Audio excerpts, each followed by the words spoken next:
Hey everyone, welcome to Locked On Lakers for Friday. Brian Kamenetsky, Andy Kamenetsky. You'll never guess what former Lakers are saying about how current Lakers should run their offense. That's next.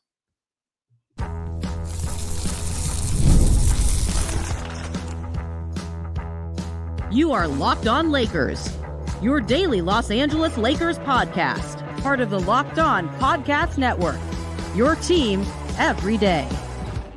Thanks to everybody for making Locked On Lakers first listen of every day, Monday through Friday, no matter how or where you get your podcasts. It's always free, never behind a paywall. Locked On Lakers on YouTube is where you can go hang out with over 25,000 subscribers to the channel, all of whom, Andy, are recognizing that September is right around the corner, which means October is even closer. And if you can get to October, Andy, you've reached basketball season. And that is Indeed. that is where we are all trying desperately to get.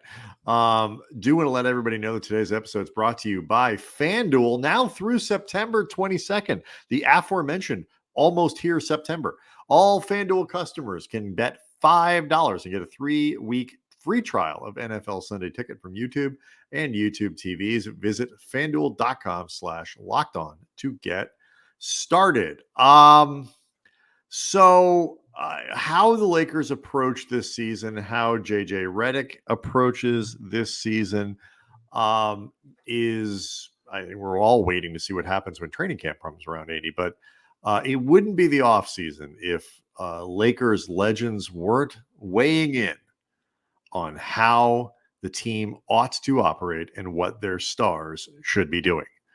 Yeah, Shaquille O'Neal was hosting his podcast, the big podcast with Shaq, and he was talking about the Lakers' offense moving forward and how things should operate. And he said that he thinks LeBron should focus more on orchestrating the points while a couple other guys in particular go about scoring them. Quote, "If I was LeBron, being that I already have all the records, I would pass it to AD. I would demand AD because, listen, LeBron can still do what he do, but I don't need to have the ball all the time. I don't need to score all the points. So, AD, I need you to score all the points. Austin Reaves, you can be number 2. I can just be the old Magic style point guard and keep everybody involved and just keep this thing going." And there's a lot of things to unpack from that statement from Shaq. First of all, his advice for how the Lakers should run, butting up against the idea that we all have sort of images and hints and visions in our minds of how JJ Redick wants the offense to run. But the truth is, none of us really have any concrete idea at all. But the things that we have gleaned from reports or the way Redick's talked about this, it sounds like a much more egalitarian style offense where the ball is sticking less to one guy in particular, much less LeBron, than the way Shaq is talking about it. So just that in and of itself, beyond the particulars of what Shaq prescribed to the Lakers, I thought was really interesting. Yeah, I at the risk of implying that I know more ball than Shaq does, which I'm not trying to imply. I'm trying to say it outright. I just want to make that really clear. I mean, like, look, we've heard the LeBron can take a step back and be an orchestrator, like Kobe can take a step back and be an orchestrator, like all this. And there's some truth to some of these things, and certainly LeBron, is functionally can be a gigantic point guard if that's what he wants to do. And Kobe, when he decided he wanted to play point, was really good at it. I mean, he could do whatever he wanted. Like, these guys are that skilled. I mean, the just to put what you're saying in perspective, LeBron's assist percentage per Basketball References metrics last season was nearly 38%, meaning more than a third of the assists on the entire team were generated by LeBron. Yeah, I mean, when he's out there and all that. So, right. Like, he does those things already. And in terms of stepping back, if you look at his totals from last year, he took fewer shots per game than he has in any season since his, the Miami Big 3 days. So, he was under 18 shots a game. It's been a decade since that happened. If you look at his usage rate, it is as low as it has ever been. With the Lakers, I want to say it's not a career low. I'm just looking back up again. It is third lowest usage rate of his career. So in that sense, he stepped back a little bit, and there is a limit as to what that means. Like, his scoring by LeBron standards was down. He wasn't putting up 30 points a game. He was putting up 25. And people can say these things, and I like the idea of a more egalitarian offense and all this other stuff. But the basic thing is, like, you're going to find ways to get LeBron a little bit more rest, and some of that's going to come on the defensive side. Some of it hopefully comes from beating opponents in ways that allow him to rest through fourth quarters. Really taking advantage of the games against weaker teams, and some of it is just going to be, instead of averaging 35 and a half minutes a game like he did last year, we're going to get him closer to where he was in 2021, where it's 33. We're going to see if we can get him down to what did Darvin say? 32? Something like that. And we all mocked him. But like, we were right. It is a matter of finding a minute more for him to rest, on each side, on each end of his playing blocks. 45 seconds, a minute, and just cutting down his time on the floor by 2 or 3 minutes a game, plus whatever you can earn on the back end by beating opponents. But when he plays, LeBron's going to do LeBron stuff. I don't know how. I don't love the idea of resting on the floor, having Anthony Davis do everything. I know you've got issues with that too. It's not as easy as it sounds. And then we'll get into this whole notion of Austin Reaves as your number 2 scorer, while LeBron is just sort of standing around. I get what he's getting at, and I get why he's getting at it. I just think it's the wrong way to go about getting to the result that he's looking for. With AD in particular, I think there's a really tricky but interesting question, because there is, in some ways, I think, a ceiling for the asks that you can put on Anthony Davis when you take into account everything that he does on both sides of the ball. I made this contention a lot last season, and I will continue to stand on it. I don't think there's any player in the league whose asks on both sides of the ball were higher on a team with actual stakes, who played better to those asks than Anthony Davis last year. Like, when you take into account, he was a 25-point-a-game scorer and double-digit rebounding with first team all defensive player of the year caliber defense. I don't think anybody else in the league met those standards. And truth is, AD averaged 1 field goal fewer per LeBron than LeBron last season. He averaged 1 point fewer per game last year. Like, the scoring allotment was pretty even. And look, maybe you can shade it a little more to AD next season. Maybe we'll talk about with Austin Reaves. Or can you find more for Austin Reaves? Is Austin Reaves capable of doing more? The one area, though, that I do think, when it comes to the dynamic between LeBron and AD, where you could maybe look for this in ways that would change how the team operates in some respects, but also, too, I think in a lot of ways reflect where the team is with LeBron and AD, is look to find Anthony Davis more fourth quarter opportunities. Yeah. Because the one area where LeBron really dwarfs AD is fourth quarter scoring. Last year, in roughly a minute more per fourth quarter on average than Anthony Davis, LeBron averaged 5.6 field goal attempts per game. Anthony Davis 3.3. And I know some of that will get skewed by free throw attempts, getting to the line, what counts as a shot, what's not. But it wasn't a matter of Anthony Davis not being efficient in the fourth quarter. He was efficient in the fourth quarter. He shot a good percentage. He wasn't getting tired. It was LeBron getting more of those shots. And to be clear, LeBron was also efficient in the fourth quarter.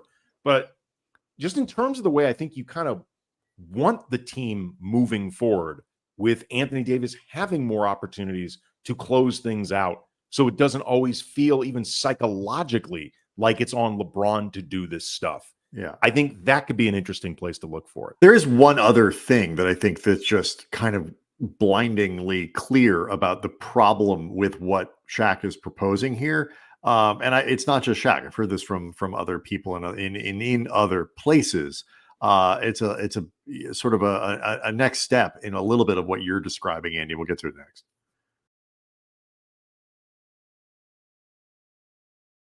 Locked on Lakers is brought to you by FanDuel. You've heard us talk a lot about FanDuel, America's #1 sports book. Well, got something a little different for you now. Through September 22nd, all FanDuel customers can bet $5 and you get a 3-week free trial of NFL Sunday Ticket from YouTube and YouTube TV. So just $5 on any bet and you get the 3-week trial. That I can promise you is worth way more than $5. And with a YouTube TV base plan, you'll be able to watch every regular season Sunday afternoon out-of-market game. All you need is a Google account and a current form of payment, and you can cancel anytime. And while you start getting ready to sign up, you can also think about the 24-25 odds for the upcoming NBA season. As of this recording, the Lakers are 35-1 to win the championship.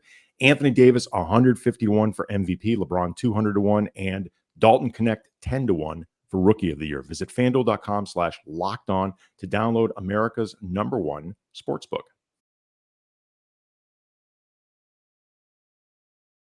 So the other really big problem with this, Andy, is this idea that have Anthony Davis take all the shots. Make him the I don't mind making him the focal point of the offense in the sense that you are looking through him, using him more as a fulcrum. Like, there are a lot of ways to utilize Anthony Davis better, get the ball in his hands more, and like you said, avoid some of these things there in the fourth quarter where he seems that where they struggled to keep him as involved as they would like. Better schemes and stuff like that'll help. But we're taught, like, when you put it out there, when Shaq puts it out there like that, it's almost as if he's talking about like a 26-year-old big with no history of injuries, it's like as if the Lakers aren't just as interested and invested and needing to keep Anthony Davis fresh and all of these other things as they are LeBron. I mean, I'm not saying that the two guys have equal loads on both sides of the floor, because they don't. Anthony Davis obviously carries a more significant load defensively than LeBron does, and you can call their offensive load a bit of a wash, maybe shades a little bit more to LeBron because he's got the ball more.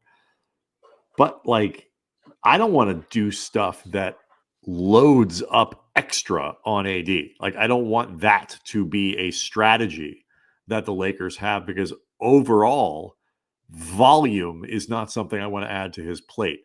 Style, different reps, sure, but just like volume, no, thank you. Well, I mean, to some degree, there is always going to be more that has to fall on Anthony Davis, because for this team to go as far as they want to, not just in the playoffs, but in the regular season, to set themselves up in the playoffs, you may have to increase the asks on Anthony Davis, because if you got to choose between two impractical options, AD is the more practical of the impractical ones. Like, increasing the load on LeBron is just simply a non-starter. It's the Argo argument. This is the best terrible idea that we have. Exactly.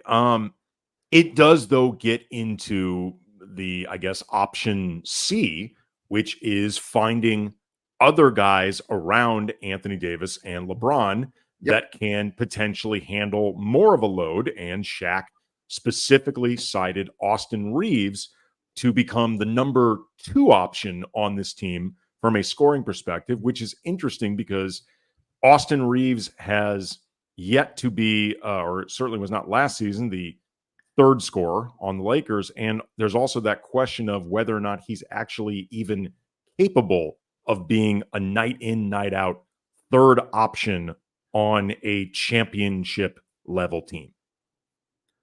I think if you made a list of the best 3rd options on teams around the league, if you looked at it like in the perspective of playoff teams, Reaves would be near at the bottom end of that list. It's a really hard list to be at the top end of. I mean, to be fair to him, like, that's not easy. And I could be like maybe it depends on how you're defining better too. Like, are you defining it just as a 3rd scoring option, as a 3rd basketball player, or whatever it is? What do you need out of him? What the asks are matter. Yeah, for sure. But in terms of just like you look at this team, I think it is really important for the Lakers that outside observers, or remember, like when you watch the Lakers play on a night in and night out basis, if you parachute and you see them play, it's like, that guy's their third best player. I mean, I know LeBron James, I know Anthony Davis. That guy right there, though, that's their third best player. If that doesn't happen, we talked a little bit about this last week. Like if you want D'Angelo Russell flipped for another player that you feel is better fit culturally, that is more productive, that's a wing, that's whatever, a big. The best way to make that possible is for D'Lo to not be the third best player on the team. So that means the guy's going to pass him up. It's got to be, starts with Austin Reaves. Maybe Rui closes the gap. Maybe you get some other dudes, that shrink that gap more significantly.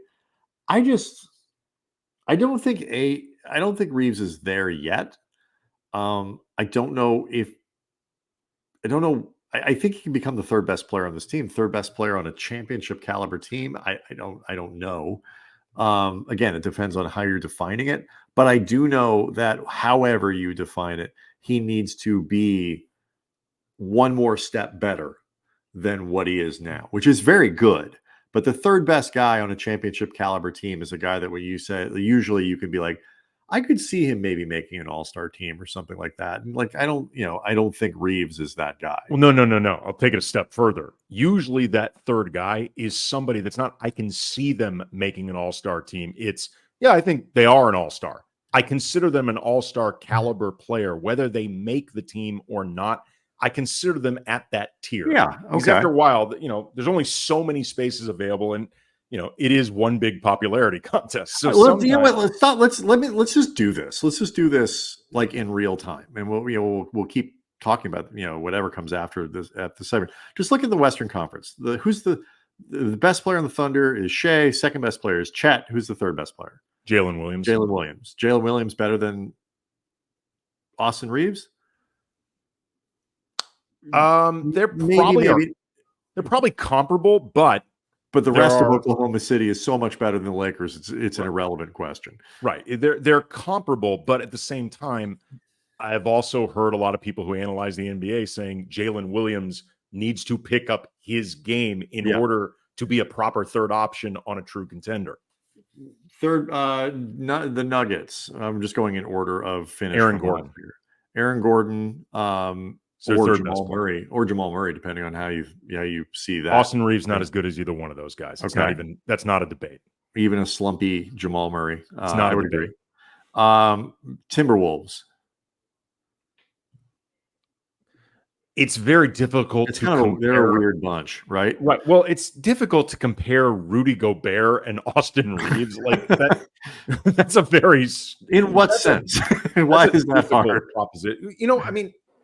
I was thinking about this, and this was specifically sparked, and we'll get into more of this also too after the break, but I've talked a lot about on the last couple weeks worth of shows about how the Lakers clearly planned heading into last season for Austin Reaves to ascend to what is traditionally seen as the third guy on a contender. They treated him that way. I think they internally saw him that way, and I think it was evident last season he's not there yet. That is not a knock on Austin Reaves as much as it is a question about the roster. And because if Austin Reaves or D'Angelo Russell, whoever you think is the best player of the two, the big problem isn't the answer. The big problem is neither one of them is really good enough to be that guy on a championship team. And I saw some comments in the show that I did with Matt George from Locked On Kings, talking about the Lakers versus the Kings, from Dat Cooley and Morale Bala 13, saying that they thought I was too down on Austin Reaves. They didn't understand why I was down on him. And what I tried to explain, I'll get into more of this after the break, it's not a question of being down on Reaves, because I'm not. I think Austin Reaves is a good player. It's a question of how good you have to be the third player on a championship team. I think a lot of people underestimate just how difficult that is. And after the break, I'll throw out some names to give examples.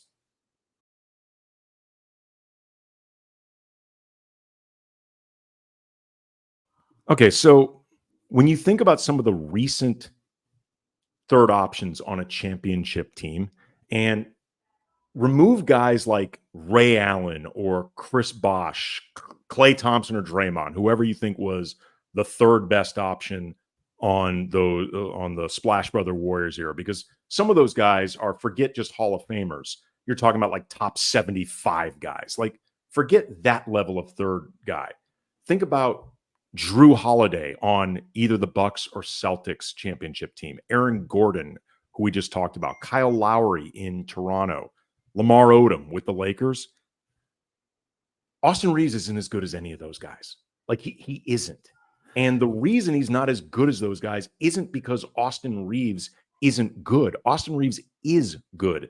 The problem is, if you're going to be a legitimate third guy on a legitimate contending team, you got to be like top 50-ish in the league. Like 90-ish% of the NBA is not capable. Like, I'll put it in perspective. Like, really quick, one example, and then I'll let you go, Brian. I was thinking about this. Like, Julius Randle, who is a 3-time All-Star, 2-time All-NBA, former most improved player.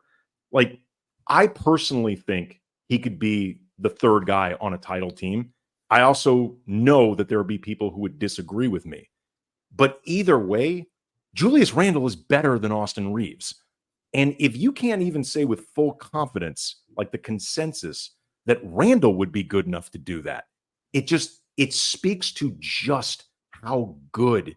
I think people often underestimate the quality of player required to be at that level like, it's hard, man. It's really hard. Yeah, I mean, I'm looking at just different rosters because it is like certain teams, especially in the West, and this is kind of what's interesting, like don't fit that template perfectly. Like the third best player on the Mavs is PJ Washington. I mean, maybe I'm Derek sure. Lively starting next season. Maybe starting next year.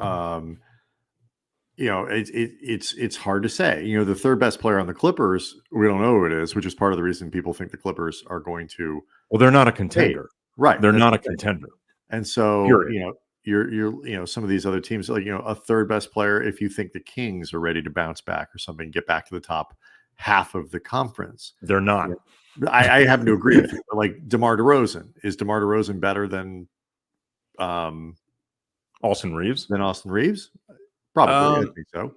Probably. I mean, in certain respects, it depends on what you're looking what you for. want, no question. So like the Grizzlies, if you think they, after last year's incredibly injury riddled season, are ready to bounce back, Desmond Bane is probably their third best player. I think most people would consider him, or Marcus Smart maybe.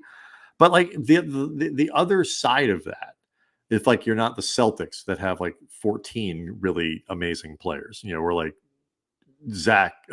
Derek White is like their fifth best player, something totally stupid like that. The other option is you have to have a roster that goes deeper or fits better or is more multifaceted or is, has those types of things, can play a higher level of defense or whatever it is, so where the sum is really bad. I mean, like what made Denver so good in part over the last couple of seasons is not just the fact that they had really good top end players. Michael Porter Jr. Serving in a lot of ways as their fourth best guy, is a very good player. It's KCP is an elite role, role player. And that's exactly right. It's also that these other guys fit in such perfect ways that, the total there is really good. Now the Lakers, I mean, the royal media, we overstate like what is going on here right now. It's not that the Lakers are bad. We're talking about them not as a contender. We are not talking about them as a lottery team. No, we are talking about them in the group of playoff contenders that are not elite and therefore, at least as currently constructed, are really big long shots to go to the finals or something like that. That doesn't make them bad. It just makes them not good enough to win a title right now. And so it's easy to overstate what the problem is here. They're not a bad team. Their rotation is pretty good. They've got good players behind LeBron and AD. So it's just what separates them is, them from the elite teams is either the quality of those third and fourth guys or the depth that goes from like 3 through 10 and the way those pieces fit together. And the different things that guys can and cannot do. Like we've talked about, if Rui and Vando had a baby, you would have a damn near perfect role playing forward in the NBA. But like Rui's strengths are Vando's weaknesses and vice versa. And unfortunately, you can't always. Also, by the way, Rui and Vando having a baby is tremendous content. It's also I mean, that we would get at least a week's worth of shows out of that. It's tremendous science as well. That's what I'm saying. Like each day is a new thing and a new guest to explain what's happening here. Yeah, it's basically the basketball version of that movie Junior, with Arnold Schwarzenegger and Danny DeVito and Emma Thompson from way back in the day. But like, again, like just driving this home, like this is not, when I've talked before about like the idea of whether the Lakers held on a little too tightly to Austin Reaves or maybe have, been a little too high on either his skill or the value of his contract, which is unbelievable, or his story, which is pretty awesome, or how frankly popular he is in the locker room, like all of that stuff. Again, the problem isn't Austin Reaves. It's just how difficult it is to win a championship. And the difference between Austin Reaves being your fourth best player, which I think he's quite well suited to be, certainly like your fifth best player, and the third, if there's nobody else to fill that void, it makes it harder for guys like Reaves and D'Lo to fill that gap, because if they're not good enough, they're simply not good enough. It doesn't make them bad players. It makes them unable to fill certain holes in the roster.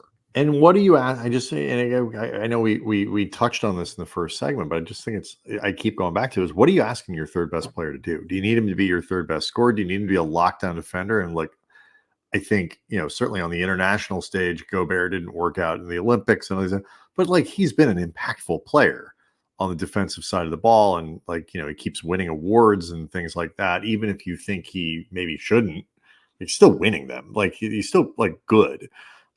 He's just wildly unlikable. Like even by people on his own team, it seems like nobody seems to like the guy. But it's just, what do you ask him to do? Like, is your third best player a lockdown defender? Is it somebody like Aaron Gordon, who is a Swiss Army knife and fills in so many cracks perfectly, and it's just a great compliment to a guy like Jokic or something like that? Like, is it like what you think of like Chris Middleton or something like that? Guys like that are, again, kind of jacks of all trades, and they can hit some shots and they can score for you a lot. A lot of it is framed through the prism of scoring, which isn't necessarily the right way to do it. Drew Holiday isn't a great scorer, but I think he's the third best player on that team. What? He's an elite defender, and he is a good scorer. He's not a great scorer, but he's a good scorer, and he is also elite on the other hand. Like he's the lead at handful of best in the winning league. Things. Yes. No, I've said this before. For all the talk about like chasing the superstars, and we had the show early in the week about the Lakers keeping their eye on Luka for like 3 years down the road. Every team in the league should be calling the Celtics every damn day trying to get Drew Holiday, because he's perfect. I mean, I'm starting Reddit. I'm starting like Reddit rooms where it's like, man, that guy's a cancer. He's terrible. Like what? I know everybody's like, but that Boston media protects him every day inside the locker room. Like, just give in to his demands and send him to the Lakers already. A lot of times the third best player has other stuff in their bag that they're not asked to do. And, for the Lakers, it's a matter of, too, like what happens when LeBron and AD don't play. Like that third best guy, it becomes a different deal. Do you need somebody to step up and be your A scorer? It's just the Lakers. It's not that they're bad. It's not that they're light years worse than these contenders or their roster. It's just it's a lesser version of all of it. It's a lesser version of fit. It's a lesser version of supporting cast. The only thing I don't think it's a lesser version of is stars, because most teams have some kind of issue with their top flight players or things that you can poke at or whatever. Again, really, except for like Boston, especially since those guys are surrounded by so many other players anyway.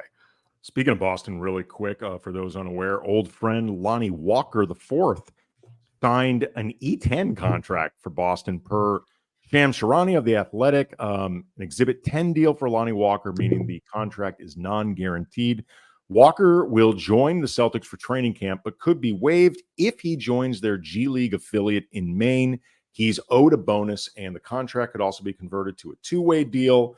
Lonnie ended up tweeting out about how just basically he's going to prove all the doubters wrong, get the disrespect off his name. But what this really reinforces is, damn, it has been a hard off-season free agency for guys who are not like, if you are considered a mid-tier free agent, it's been a tough summer for you, man. Just difficult. I don't see how he makes that roster. I think he can prove people wrong. He can do it, good.